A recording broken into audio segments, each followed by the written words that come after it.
শুরু করে রেজিনগর পর্যন্ত জায়গা নেই, গাড়ি রাখার জায়গা নেই, মানুষের পা রাখার জায়গা নেই, কোনো জায়গা নেই। আমরা রেজিনগরের পর থেকে আর গাড়িতে আসতে পারিনি, হেঁটে এই পর্যন্ত এসেছি। সুতরাং আন্দাজ অনুযায়ী 50 লক্ষ মানুষের আশপাশে অবশ্যই হবে।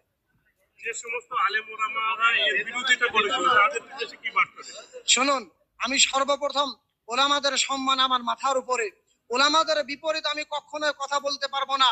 যদি ওলামাদের সম্মান রক্ষার্থে আমার রক্ত বিক্রি করতে হয়, তো মুফতি মুন্নাফ নিজের রক্তকে বিক্রি করে ওলামা কিরামদের সম্মানকে অব্যাহত রাখবে, হেফাজত রাখবে। তবে আমি আমার বয়োজ্যেষ্ঠ মুরব্বিয়ানে কিরাম ওলামাদেরকে একটি কথা বলতে চাই। আজ থেকে ভারতবর্ষ স্বাধীন হওয়ার পর যখন উলামায়ে কিরামগণ এই সিদ্ধান্ত নিয়েছিলেন, এই চূড়ান্ত ফয়সালা করেছিলেন যে উলামায়ে কিরামগণ রাজনীতির মধ্যে কোনো অংশগ্রহণ করবে না, সেকুলার পার্টিকে তারা সাপোর্ট করবে, যারা মুসলিমদের হিতাকাঙ্ক্ষী হবে সেকুলার পার্টিকে মুসলিমদের ভোট আমরা দেব, এরা সিদ্ধান্ত নিয়েছিল গান্ধী ময়দান থেকে। আমাদের ওই ফয়সালা হয়েছিল সব থেকে আমাদের জীবন যাওয়া ফয়সালা। আজকে বলুন, ভারতবর্ষে কোন মুসলিম নেতৃত্ব না থাকার কারণে সব জায়গায় মুসলিম বিতাড়িত হয়ে আছে। ইউপি বলেন, আসাম বলেন, বিহার বলেন, বাঙ্গাল বলেন, কাশ্মীর বলেন, যেই জায়গায় আপনি তাকাবেন সেই জায়গায় মুসলিমদের রক্তকে নিয়ে হোলি খেলা হচ্ছে। আজকে বাংলার মধ্যে নন্দীগ্রামে কি করা হয়েছিল, আসামের মধ্যে কোকরাঝাড়ে কি করা হয়েছিল, ইউপির মধ্যে লখনউতে কি করা হয়েছিল, গুজরাটের মধ্যে নরেন্দ্র মোদী কসাই মুসলিমদের রক্তকে নিয়ে হোলি খেলেছিল, মুসলিমদের রক্ত মাংসকে বাঘের মতো হরণ করেছিল।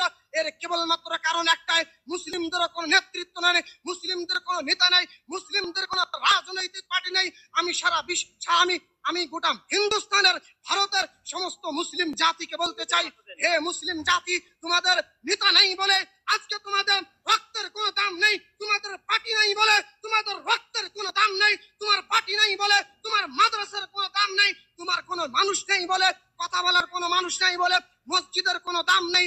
তোমার দাম এই জন্যই নেই কারণ তোমার কোনো নেতা নেই। এই জন্য আমি বলতে চাই, আমাদের ব্যক্তিগত মুসলিম নেতা তৈরি করা দরকার। প্রত্যেকটা হিন্দুদের নেতা আছে, মমতার নেতা আছে।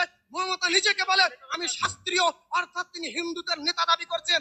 নরেন্দ্র মোদী বলছে আমি হিন্দুদের নেতা, যোগী আদিত্যনাথ বলছে আমি হিন্দুদের নেতা, অখিলেশ যাদব বলছে আমি হিন্দুদের নেতা, তেজস্বী যাদব বলছে আমি হিন্দুদের নেতা। এমনকি তেজস্বী যাদব সে বলেছে মুসলিমদেরকে পার্টিতে আমরা শামিল করব না, মুসলিমকে সে এক্সট্রিমিস্ট বলেছে, অর্থাৎ তিনি আতঙ্কবাদী বলেছেন। আমি সমস্ত মুসলিম জাতিকে বলতে চাই যে আপনারা নিজের ব্যক্তিগত দল তৈরি করুন। এটা আল্লাহর কৃপা যে আল্লাহ তাবারক ওয়া তাআলা হুমায়ুন কবিরকে একটা জালিম সরকার থেকে বের করে দিয়েছেন, এটা আল্লাহর কৃপা। এই জন্য হুমায়ুন কবিরকে সাহেবকে আমি বলতে চাই, দিলের ভালোবাসা থেকে বলতে চাই, হুমায়ুন কবির সাহেব আমরা আপনাকে ভালোবাসি, আপনি দলকে পরিত্যাগ করে চলে আসুন, আপনি হারবেন না ইনশাআল্লাহ। এই বেলডাঙ্গার জনগণ, মুর্শিদাবাদের জনগণ, আমরা ওয়াদা দিচ্ছি আপনি যটা সিটে ক্যান্ডিডেট দেবেন আমরা সবাইকে জেতাবো ইনশাআল্লাহ। এবং আমি আর একটা কথা বলতে চাই,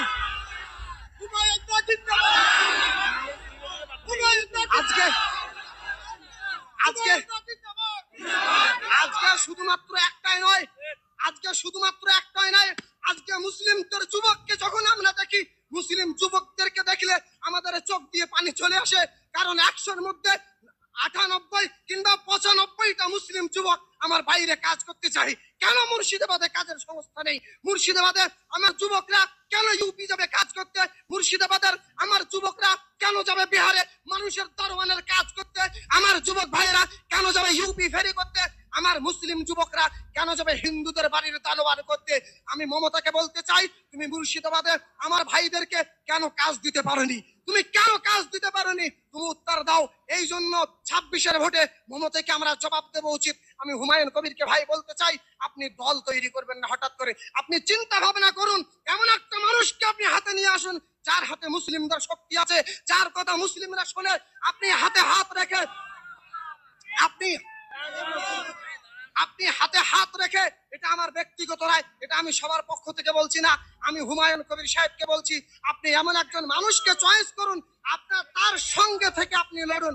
অর্থাৎ আমি আসাদুদ্দিন ওয়াইসিকে আমি ভালোবাসি, আপনি তার সঙ্গে আলোচনা করুন, তাকে আপনি এখানে বেলডাঙ্গায় নিয়ে আসুন, আসাদুদ্দিন ওয়াইসির সঙ্গে থেকে হুমায়ুন কবির এই বেলডাঙ্গা মাটিকে আসাদুদ্দিন ওয়াইসি আপনাকে ইনশাআল্লাহ হেড বানাবে, মুর্শিদাবাদের আপনাকে সুপার বানাবে, পশ্চিম বাংলার সুপার বানাবে, আপনাকে পশ্চিম বাংলার দলের উচ্চমানের নেতা বানাবে, আপনি তার সঙ্গে সভাপতি বানাবেন ইনশাআল্লাহ। আপনি তার সঙ্গে কথা বলুন, ইনশাআল্লাহ বেলডাঙ্গার মানুষ আপনার সঙ্গে আছে, থাকবে ইনশাআল্লাহ। আমাদের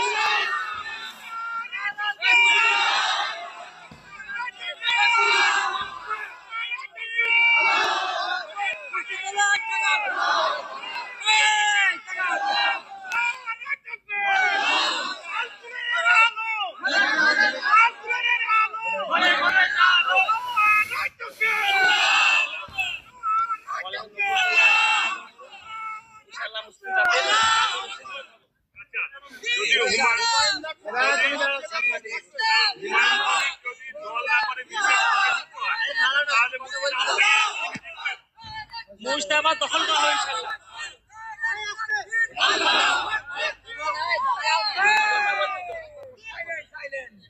হুমায়ুন কবির যদি দল না করে, আপনি বললেন যদি দল না করে মিমের সঙ্গে যুক্ত হন তাহলে তিনি জিতবে বলে আশা করছেন, মুর্শিদাবাদ হতে পারে। হুমায়ুন কবির যদি একাই দাঁড়ায় তবুও জিতবে। তবে একটা কথা বলি, এক কঞ্চিকে ভাঙা দুই কঞ্চিকে ভাঙা শক্ত।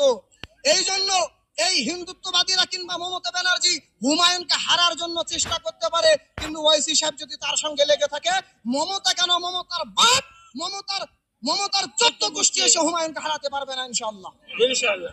আমার নাম ইতিপূর্বে আমি বললাম, আমার নাম মুফতি মুন্নাফ, আমি বেলডাঙ্গায় থাকি।